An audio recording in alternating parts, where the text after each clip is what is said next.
Ang madamong lugar na ito sa Gatchalian Road sa Barangay Manuyo 2, Las Piñas City ay isa sa mga sikat na pasyalan ngayon sa Las Piñas. Matatagpuan din dito ang The Tent. Ang maganda at tahimik na lugar na ito sa Las Piñas ay naging piping saksi sa isang karumal-dumal na pangyayari noong November 18, 2024. Sa katirikan ng araw sa katanghalian ay walang awang pinaslang ang 29 years old na biktima na si Hanilyn Cunha Quinto. Ano ang nangyari sa biktima at sino kaya ang salarin? Bago ko po ipagpatuloy ang ating kwento, sa mga bago po sa channel ko at nais sa mga ganitong klase ng kwento ng krimen na nangyayari sa loob at labas ng ating bansa ay maaari pong pakipindot ang ating subscribe button at notification bell para ma-notify kayo pag may mga bago tayong upload na videos. Duguan at wala ng buhay na matagpuan ng mga otoridad ang isang babae sa isang park sa Barangay Manuyo 2, Las Piñas City noong Lunes ng tanghali. Kinilala ng mga kaanak ng biktima na si Hanilyn Cunha Quinto, 29 years old. Maaliwalas ang langit at talaga namang galit na galit ang araw noong November 18, 2024 nang pasado alas 12 ng tanghali nang makatanggap ng tawag ang kapulisan ng Las Piñas City tungkol sa isang naganap na pananaksak sa madamong bahagi ng Gatchalian Road sa Barangay Manuyo 2, Las Piñas City, sa isang malawak na damuhan sa harapan ng The Tent. Agad naman silang tumugon sa nasabing tawag at dinatna nila ang isang babae na duguan dahil sa mga tama ng saksak sa iba't ibang bahagi ng kanyang katawan. Nang dumating sila sa lugar ay may pulso pa ang biktima. Kaya naman ay agad nila itong dinala sa Las Piñas District Hospital, kung saan ay dineklara ito ng emergency doctors doon na wala ng buhay upon arrival. Maliban sa dugo ang katawan, ay nakuha din nila sa crime scene ang isang putol na kutsilyo na siyang hinihinalang murder weapon at cellphone na pagmamay-ari ng biktima. Ayon sa initial na report na inilab ng mga pulis, ang biktima ay nagtamo ng 25 tama ng saksak na siyang naging dahilan ng agaran nitong kamatayan. Ang nasabing insidente ay nasaksihan ng ilang mga testigo. Sa ginawang panayam ng mga investigador sa isang witness na construction worker, ayon sa kanya, ay nasa lugar siya dahil sa may ginagawa sila sa creek sa The Tent. Napansin niya ang biktima na dumating sa lugar kasama ang isang lalaki. Makalipas ang ilang saglit, ay nagkaroon ng pagtatalo ang dalawa hanggang sa magkaroon ng sakitan. Ayon pa dit, inawat niya pa ang dalawa at nang mapansin niya na kapwa tila kumalma ang tensyon, ay iniwan na niya ang mga ito. Hanggang sa muli niyang makita ang biktima, subalit wala na ang lalaki at nakahandusay na ito at duguan. Isa pang testigo ang nagbigay ng salaysay, isang alias Eduardo na nagtatrabaho bilang security guard sa Fine Property. Ayon dito, ay nagroronda siya sa lugar sakay ng kanyang bisikleta. Nang tumapat siya sa The Tent, ay nakarinig siya ng sigaw na humihingi ng tulong dahil sa mayroon umanong sinaksak. Bago pa man siya magtungo sa pinanggagalingan ng sigaw, ay may nakasalubong siyang isang lalaki na nagmamadali. Sa pag-aakala na ito ang salarin, ay sinubukan niya pa itong harangin gamit ang kanyang bisikleta.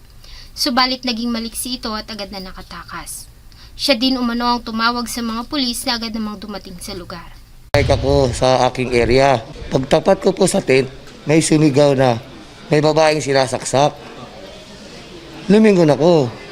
Paglingon ko, may isang lalaki doon na nagkatinginan kami. Nung nakita ko ng katakas siya, hinarang ko po yung bike ko. Kaso talagang magaling siyang umilag siyang ganon.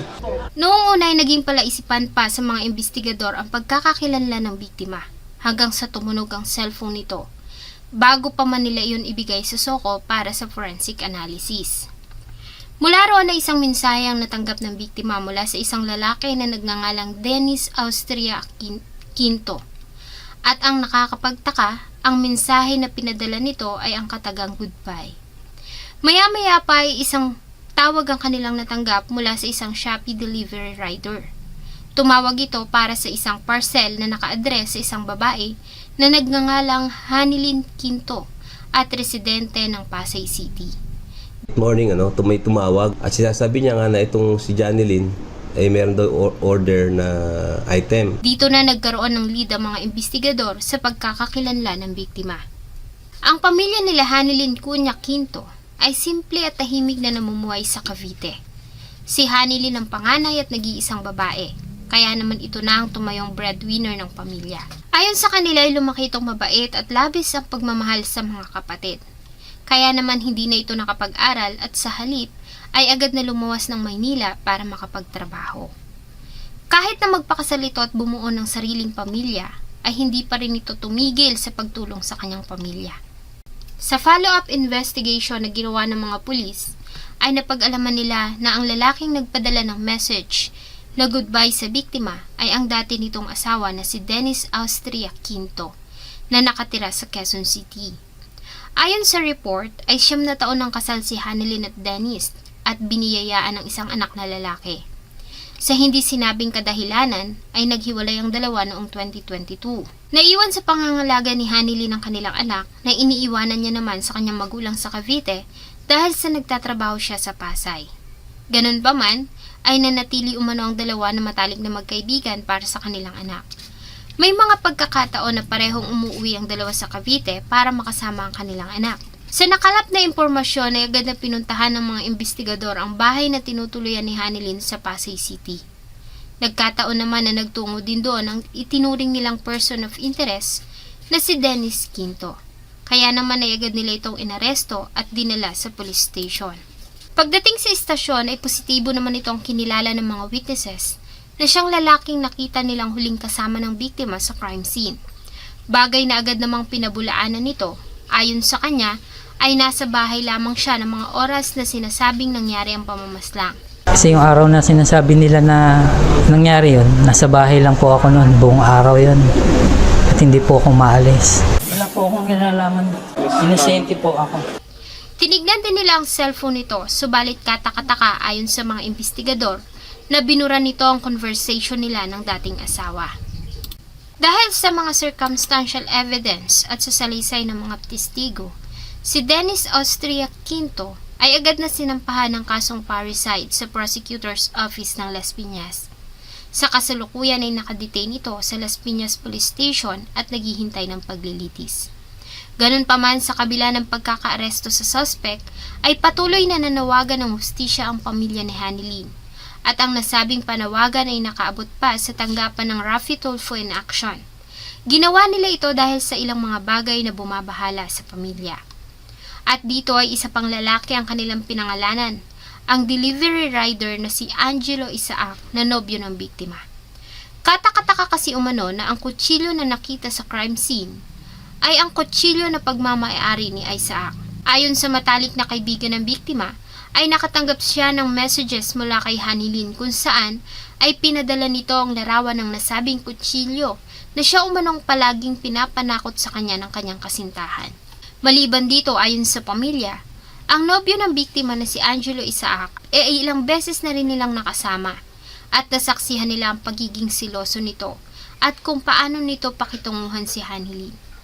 May mga pagkakataon din na ikinulong nito si Hanilyn sa loob ng bahay at hindi pinalalabas kaya malakas ang kanilang paniniwala na may kinalaman nito sa nangyari sa biktima. Angelo Isaac po. Angelo Isaac. Po yung panahon na kinulong po si Janilyn. Sobrang obsessed na po. Mahal na mahal po kasi siya ni Isaac. Ayaw na po kasi ni Janilyn sa kanya.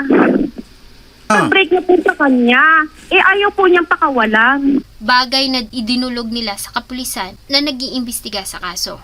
Subalit ayon umano sa mga ito ay hindi nila maaaring imbestigahan si Isaac dahil sa wala silang nakikitang ebidensya na mag-uugnay dito sa krimen. Hindi pa, dahil nung una po kasi siya, gusto kong makausap po si Angelo Isaac.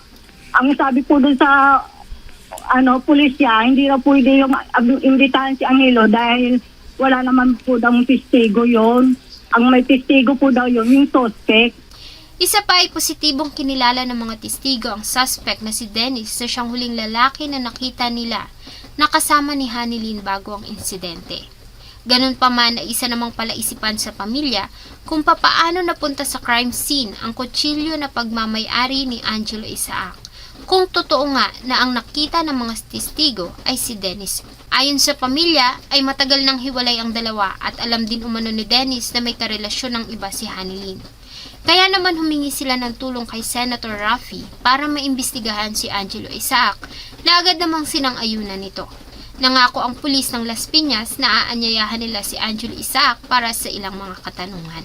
Ang gusto ko pong mahuli talaga, sir, si Angelo Isaac. Dahil yun po talaga, nananakit sa anak ko po, sir. Yung Angelo Isaac, yun po talagang gusto kong imbitahan din, sir. Dahil yung kutsilyo na yun, sir, lagi pong pinatakot sa anak ko na yan ang iano niya sa anak ko. Ang labi ni Hanilyn ay dadalhin sa kanyang huling himlayan sa darating na December 6, 2024. Bago ang araw na iyon ay umaasa ang pamilya na magkakaroon na ng linaw ang kaso.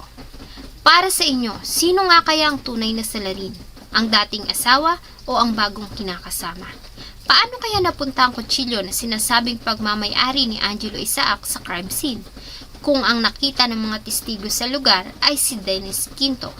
Maaari kaya na ito ang ginamit na murder weapon para iligaw ang investigasyon? O baka naman nagkamali ang mga testigo sa pagkilala sa lalaking huli nilang nakitang kasama ng biktima? Sana po ay nagustuhan nyo ang isa na namang kwento na akin pong ibinahagi.